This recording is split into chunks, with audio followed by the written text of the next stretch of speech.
La paix de Dieu soit avec vous. Ce matin, nous remercions notre Dieu pour le privilège qu'il nous donne. Privilège d'être en vie, privilège d'être présent en ce lieu pour pouvoir adorer Dieu en esprit et en vérité. C'est une grâce énorme de faire partie de la famille des dieux. Et donc ce matin, nous devons nous réjouir de ce privilège. Avant de commencer, tous les hommes sont priés de bien vouloir se réunir samedi, si je ne me trompe pas, donc sur la demande de frère Amos, président des hommes. Donc vous êtes priés d'être présent samedi, si je ne me trompe pas, à partir de 16h. Donc le président a quelque chose à vous communiquer. Donc il compte sur vous. Ce matin, il n'est pas présent avec vous. Et puis je suis content de voir aussi notre cher enfant et notre cher avocat, Jean-Richard, donc qui est là avec nous, qui est l'enfant de l'Église, et que nous aimerions voir un peu plus souvent présent à l'Église. Donc, alors mon très cher frère, je vous aime et l'Église vous aime. Et l'Église veut que tu sois là, tu sois un peu plus présent parmi nous. Que le Seigneur te bénisse.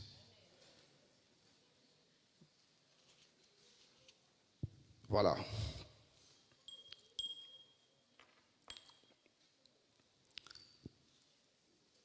Le thème que nous avons, c'est une explication, expliquer le thème comme nous avions l'habitude de le faire chaque année. Le combat du chrétien. Dès qu'on accepte Christ dans notre vie, nous sommes dans un combat. Nous ne cherchons pas la guerre, mais la nature même du combat ou d'être enfant de Dieu suscite la guerre, provoque le royaume du diable. Et puisque nous sommes enfants de Dieu, nous représentons un danger pour le royaume du diable et l'adversaire ne nous laissera jamais tranquille. Si vous avez conscience que vous êtes enfants de Dieu, que vous appartenez au royaume de Dieu, vous ne serez plus jamais tranquille. Seulement, nous marcherons toujours de victoire en victoire. Nous serons, c'est vrai, la cible de l'adversaire, mais la victoire sera toujours à nous. Amen.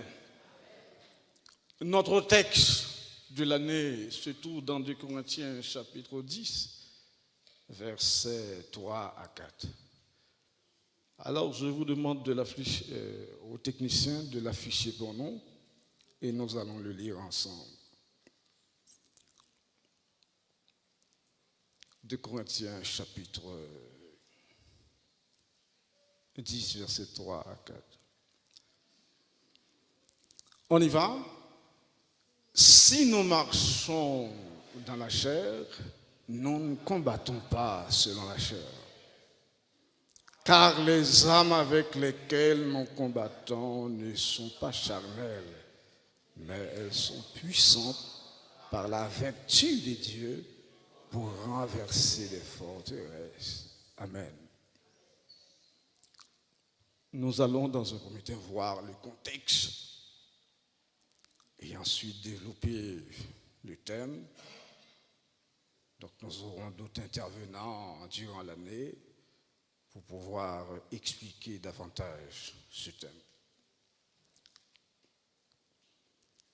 La deuxième épître aux Corinthiens, dont Paul en est l'auteur, a été écrite dans une circonstance aggravante, dans une circonstance difficile, où la plupart des Juifs qui écoutent Paul s'opposent à son évangile, s'opposent à sa personne.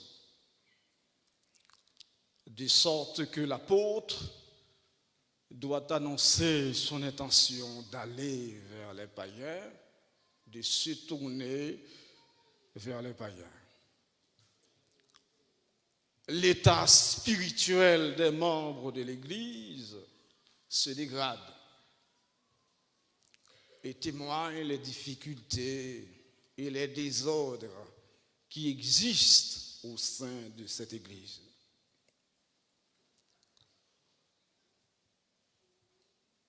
Les Corinthiens ont accueilli des hommes arrogants, de faux enseignants qui se prétendent apôtres en tant qu'apôtres et qui ont pris plaisir à dénigrer l'autorité et le travail de Paul.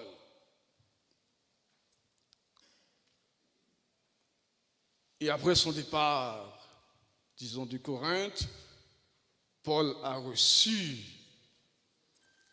des nouvelles troublantes concernant des problèmes qui ont surgi dans l'Église. L'Église est en danger, l'Église est attaquée par de faux enseignants, l'Église est attaquée par des loups féroces et une minorité des membres de l'Église demeure attachée à l'enseignement de ces faux apôtres. Ces faux apôtres, qui sont-ils? Ce sont des hommes qui sont venus de l'extérieur de l'église de Corinthe,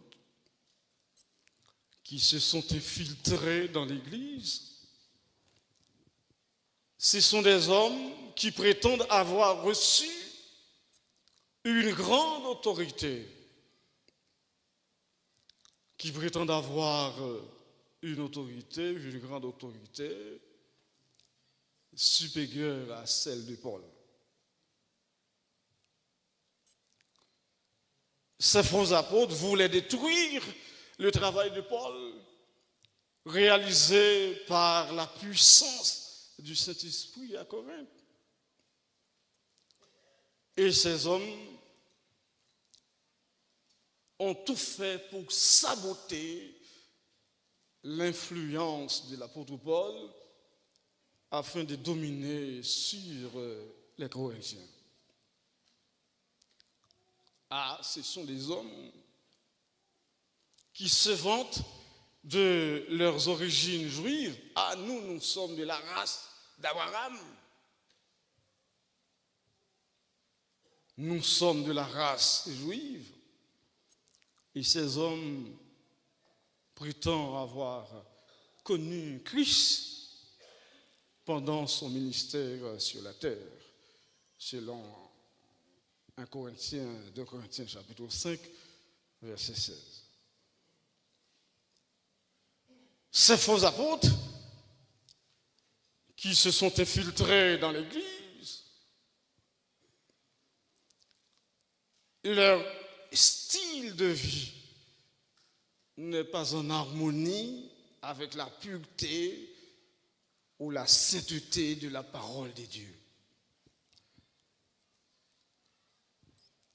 Ils annoncent un autre message étranger à la parole de Dieu. Et le Jésus qu'il présente aux Corinthiens n'est pas celui dans l'Évangile. Le message qu'il prêche aux Corinthiens n'est pas celui de l'Évangile. Il prêche un salut, le salut, c'est-à-dire pour avoir accès dans le royaume de Dieu, il prêche le salut par l'observance de la loi. Il faut observer la loi pour avoir part au royaume de Dieu. Donc c'est le message de ces faux prophètes. Alors que la Bible dit, c'est par la grâce que vous êtes sauvés, par le moyen de la foi, et cela ne vient pas de vous, c'est le don gratuit de Dieu. Alors ces hommes prennent plaisir à dénigrer l'apôtre Paul. C'est pourquoi il ne faut pas s'étonner, pasteur Kastner, pasteur Richard, tous les responsables de l'Église. Si vous voyez des gens qui prennent plaisir à nous critiquer, il ne faut pas s'étonner pour cela. Et le grand apôtre Paul, reconnu, lorsque Paul était devant le préconsul, et Paul parlait de Christ, et l'un de ceux qui écoutaient Paul disait, Paul, ton grand savoir te fait déraisonner. Paul était reconnu comme un homme de grand savoir, et surtout de son époque, où la philosophie avait une influence considérable. Et ce grand Paul va être sous le feu des critiques. Mais n'ayez pas peur, celui qui est avec nous est plus puissant que ceux qui nous critiquent. Amen. N'ayez pas peur, vous qui êtes enfants de Dieu, celui qui est avec vous est plus puissant que ceux, que des agents du diable qui prennent plaisir à vous abattre. N'ayez pas peur.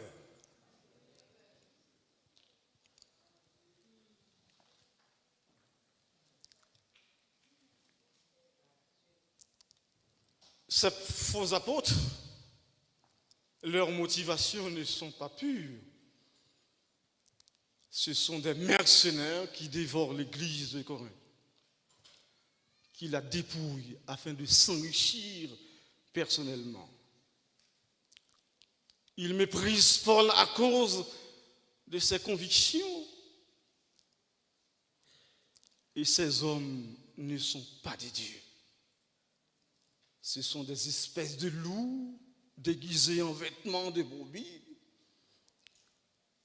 Et ils présentent parfois une certaine apparence de piété, mais ce sont en réalité de faux apôtres et des ministres de Satan. Ils sont en train de détruire l'œuvre de Paul en le calomniant sur plusieurs points, sur sa personne.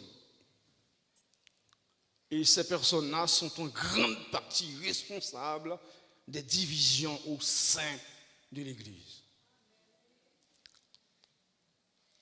Voilà un peu le contexte dans lequel Paul a écrit cette deuxième lettre pour répondre à ces faux docteurs, à ces agents du diable que le diable envoie dans l'Église pour troubler le peuple de Dieu. C'est ça un peu le contexte dans lequel Paul écrit cette deuxième lettre. Paul se présente comme apôtre, l'apôtre de Christ, apostolos, veut dire l'envoyé.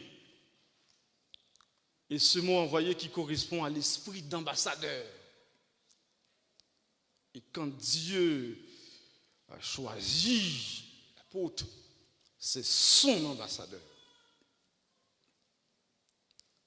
L'ambassadeur qui veut dire au sens de représentant légal, de représentant, je vais dire un mot, mais je vous l'explique, un mot un peu compliqué, de représentant plénipotentiaire. En fait, les 7 apôtres, les 12 apôtres qui ont été enseignés par Jésus, qui ont reçu l'enseignement de Jésus, ne sont pas comme les autres apôtres dans l'histoire de l'Église qui ont été choisis pour servir l'Église. Paul fait partie de ces 12. Il est ajouté par la suite. Donc, c'est les 13 apôtres. Ce sont des apôtres qu'on appelle des apôtres plénipotentiaires. Répétez ensemble, apôtres plénipotentiaires. Cela veut dire celui qui a le plein pouvoir. Et quand il parle sous l'autorité du Christ, par l'autorité du Christ, et personne ne peut mettre en doute leurs paroles. C'est des apôtres plénipotentiaires qui sont dotés de l'autorité de Christ. Et les faux apôtres qui se sont infiltrés au sein de l'Église cherchent à mettre en doute la mission de Paul, à critiquer Paul. Ce sont des faux apôtres.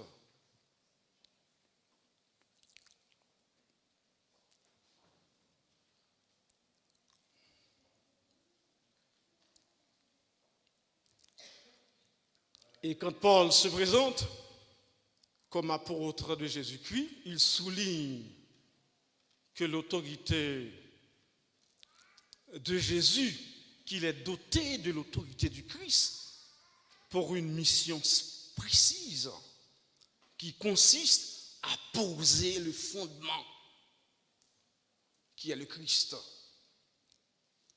À poser Jésus comme fondement de l'Église, fondement sur lequel l'Église est construite. Et fondement ça tellement solide, quelle que soit la nature des ouragans, tempête, pas qu'à détruire fondement ça, parce que fondement fondé sur le Christ. Est-ce que nous comprenons? C'est un fondement qui est solide. C'est ça fait chrétien. Le chrétien dont la foi est fondée sur le Christ, tempête pas qu'à détruire. Problème pas qu'à détruire. Regardons cause, messieurs. Et gros bagage nous dit là.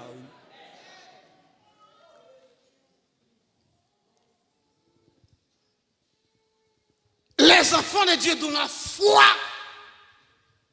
est fondée sur le fondement. Quels que soient les ouragans, les tempêtes, au cap frappé, c'est vrai, au cap senti effet, tempête là. Mais tomber, jamais. Parce qu'au fondé sur le roc.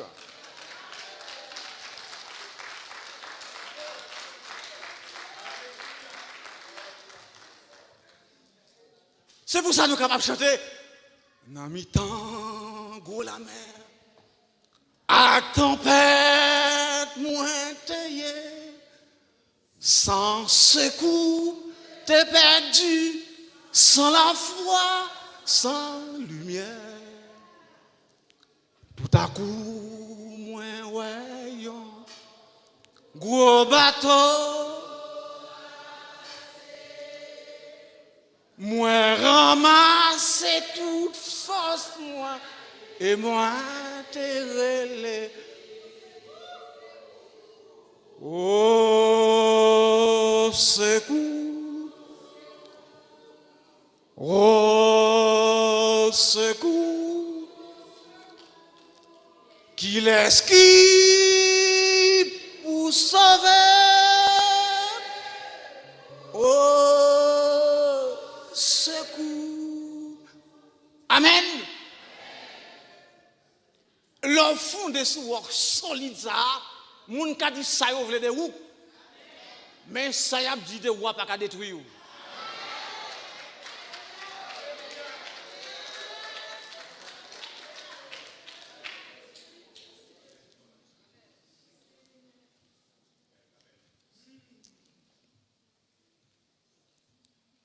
Ah, c'est gros causé, mes bien-aimés. Alors, ces faux apôtres accusaient Paul de marcher selon la chair, au sens moral, c'est-à-dire ils accusent Paul d'être corrompu. Ils ont accusé Paul d'être corrompu, d'être immoral, motivé par l'avarice, par l'argent.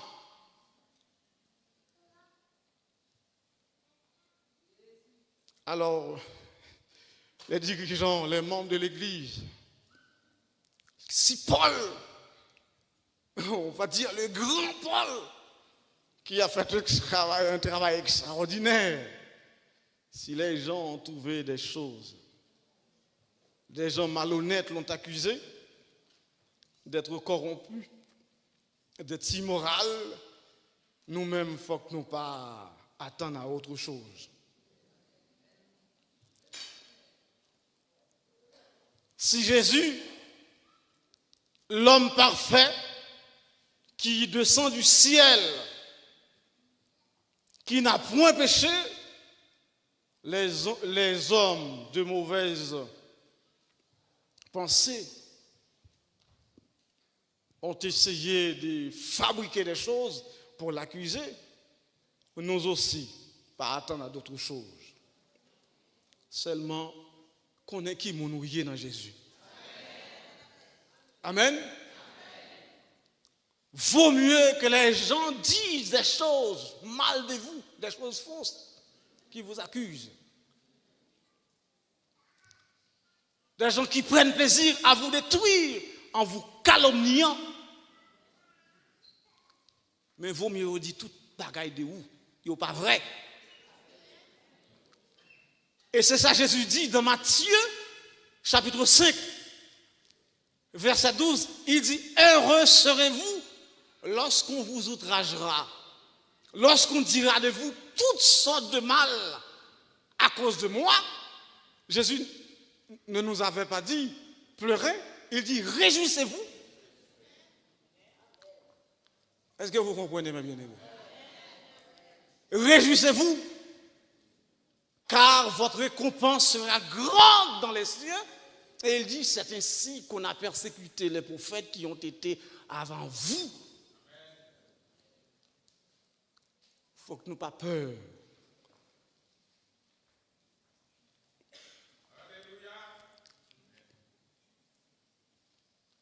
Heureux serez-vous. Et puis, pour l'être accusé de vouloir travailler pour sa propre gloire et pour son gain personnel et non pas pour Dieu, monsieur accusé comme ça. Vous entendez les hommes méchants qui ne veulent pas vous voir, ils sont capables de construire, former un costume, mettre le sous, et il a fait costume, c'est des spécialistes, oui. Il a mis costume dans le costume fort bien, oui. Et c'est mon Dieu seulement qui a envie de retirer le costume Zazou, oui. Parce que ce sont des spécialistes du diable, des agents du diable. Mais si vous fondez sur le roc, et je me rappelle toujours, frère Jean me disait qu'il n'est plus malheureusement, il dit, frère Jean, c'est pas ça mon a dit de vous qui est important. C'est ça, bon Dieu, penser de vous, c'est ça qui est important. Amen. On dit béni soit l'Éternel. Gloire à Jésus. Alléluia. Merci Seigneur.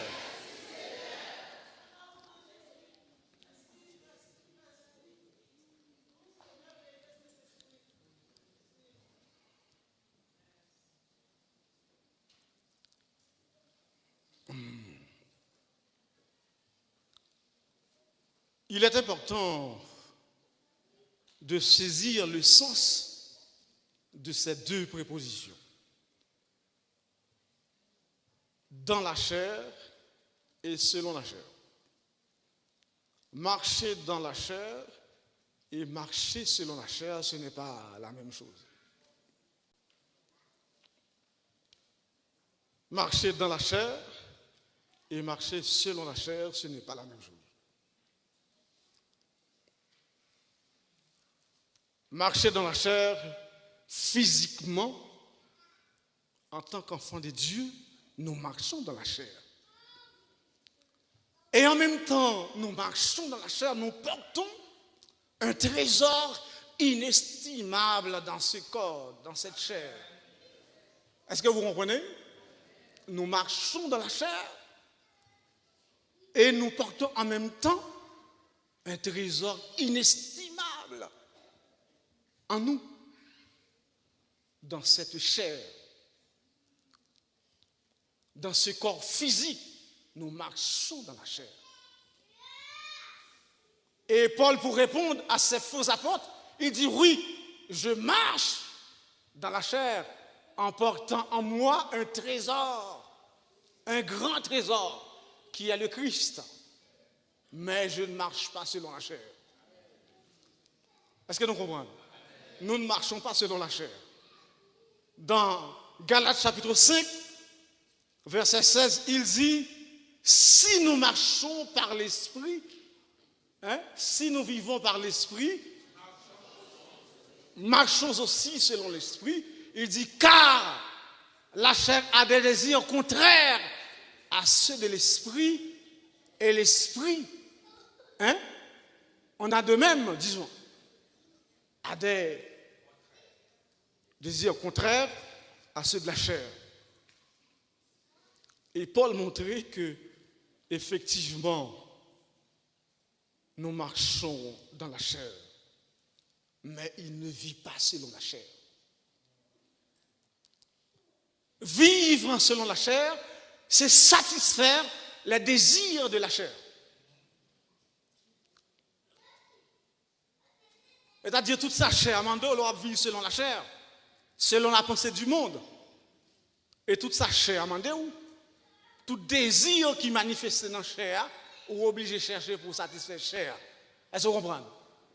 Pour une jeune fille ou un jeune garçon qui est en Christ, et nous connaissons qu'est-ce que ça fait, le désir qui se manifeste en nous.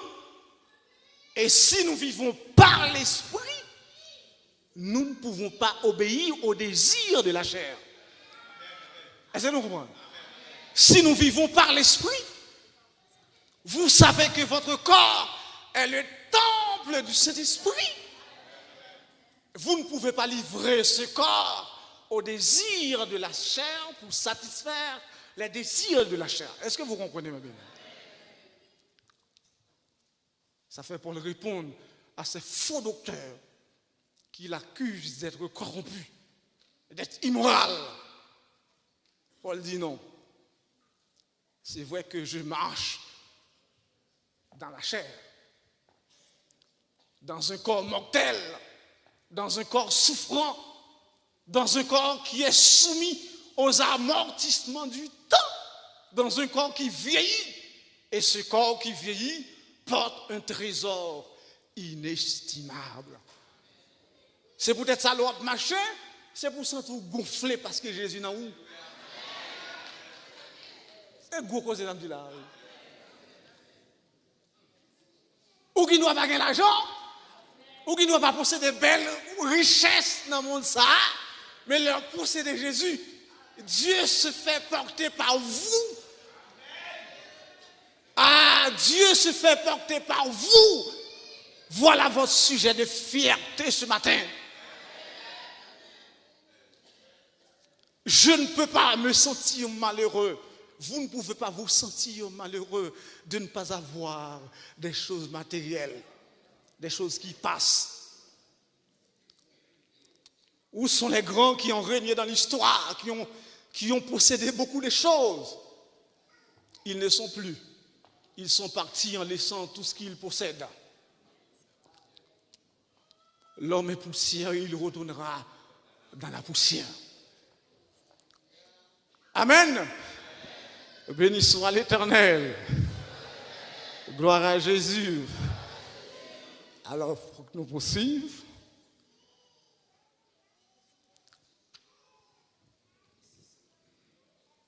Et au verset 4, Paul dit, nous lisons, il dit, car les âmes avec lesquelles nous combattons ne sont pas charnelles, mais elles sont puissantes par la vertu de Dieu pour renverser des forteresses.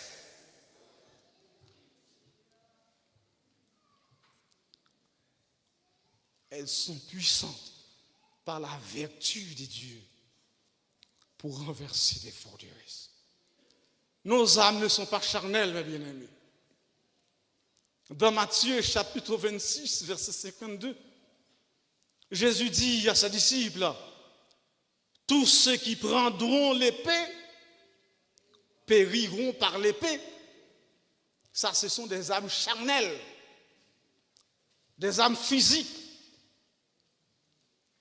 Les âmes charnelles sont aussi des moyens, les moyens que les hommes emploient pour gagner dans la sphère des idées la sagesse de ce siècle. Selon 1 Corinthiens chapitre 2 verset 6, les âmes charnelles, c'est la philosophie.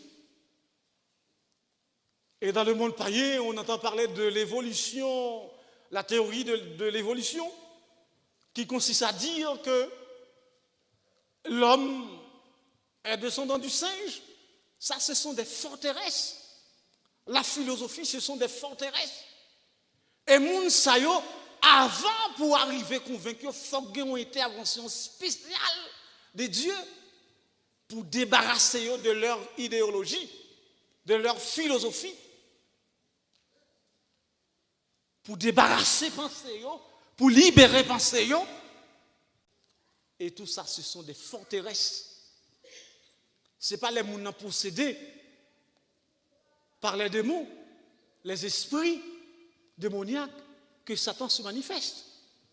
Mais Satan aussi se manifeste autrement, en aveuglant les yeux des païens. Et ce sont des forteresses. C'est pourquoi Paul dit, les armes avec lesquelles que nous combattons ne sont pas charnelles. Elles sont puissantes pour renverser des forteresses. Alors, quelles sont ces armes spirituelles? Quelles sont ces armes puissantes dont il est question dans ce texte? Et comment s'en servir pour renverser des forteresses?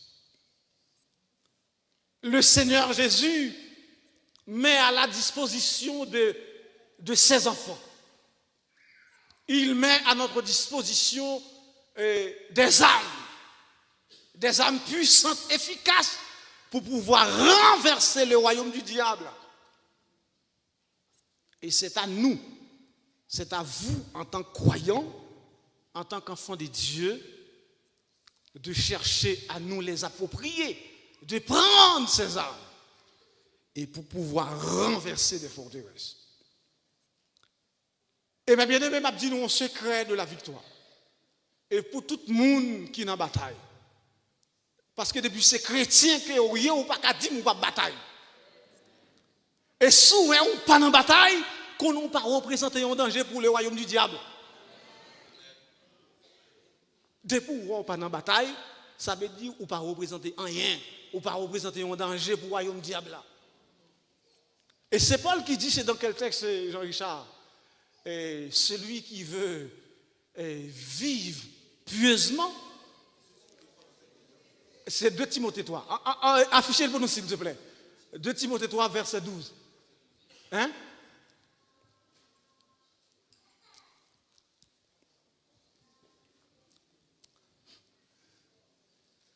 On y va.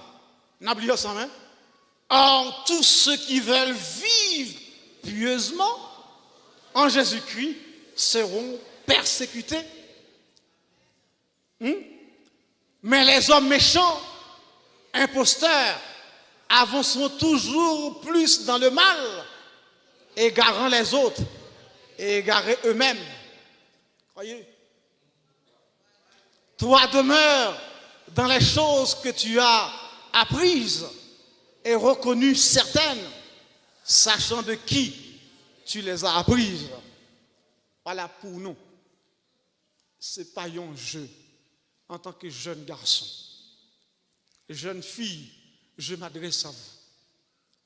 Si vous prenez la décision de consacrer votre vie à Dieu, de vivre pieusement en Jésus-Christ, ce n'est pas vous qui avez déclaré au royaume du diable la guerre, mais c'est le royaume du diable lui-même qui va vous attaquer parce que vous avez pris un autre chemin.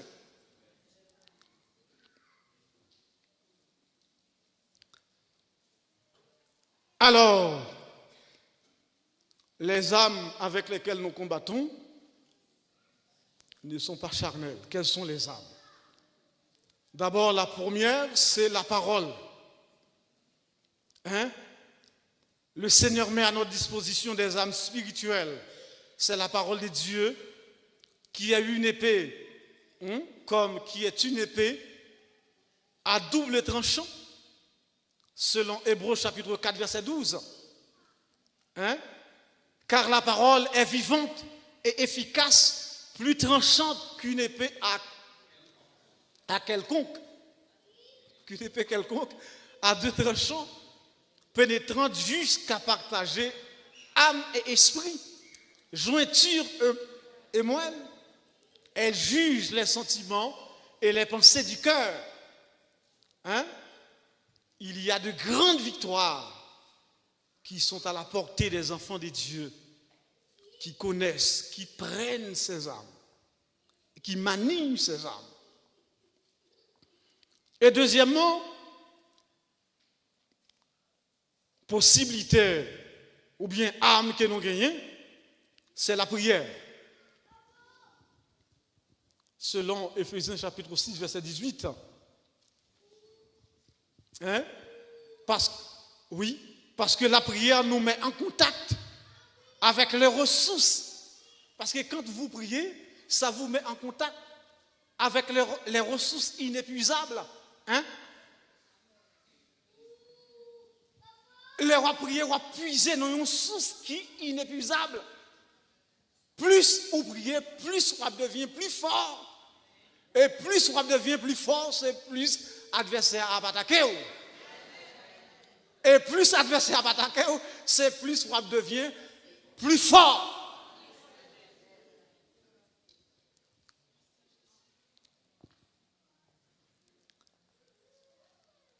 Alors maintenant, famille, les jeunes, nous vivons dans un monde maintenant qui est très difficile. Côté que Satan déploie toute son habileté néfaste pour nous abattre. Et si nous ne prenons pas ces armes pour combattre contre son royaume, eh bien, malheureusement, ce que nous n'aurions pas souhaité, si nous ne pas prendre ces armes, eh bien, nous t'as déjà vaincu. Mais on ne va pas croire ça, matin. Si nous sommes là, c'est parce que Dieu, il a de la provision pour nous. Il a de la provision ce matin. On fait effort pour nous prendre ces âmes. Le bouclier de la foi, avec lequel nous pourrons éteindre tous les traits enflammés du malin. Lorsque les flèches sont tirées, les flèches sont tirées partout. Les flèches sont tirées dans les familles. Les flèches sont tirées à l'église. Mais il faut prendre les armes. D'accord? On nous prend les armes au matin. Lorsque l'adversaire nous attaque, pour que nous sachions comment répondre, comment répliquer face aux attaques de l'ennemi. combat n'est pas facile. Vie nous pas facile. Et le pape jamais facile. Pour l'apôtre Paul, il n'est pas facile. Et nous-mêmes, nous pas qu'à penser qu'il est facile pour nous. Et un seul bagage, Jésus dit nous, réjouissez-vous. Lorsqu'on vous persécute, lorsqu'on dira faussement de vous toutes sortes de mal, réjouissez-vous. Et il dit car votre récompense sera grande dans les cieux. Et bien maintenant, ce texte révèle-nous que nous pouvons renverser les raisonnements qui s'élèvent contre la connaissance de Dieu. Et par la puissance de Dieu, nous pouvons amener toute pensée captive, tout le monde diable là. Mettez pensée en esclavage du péché.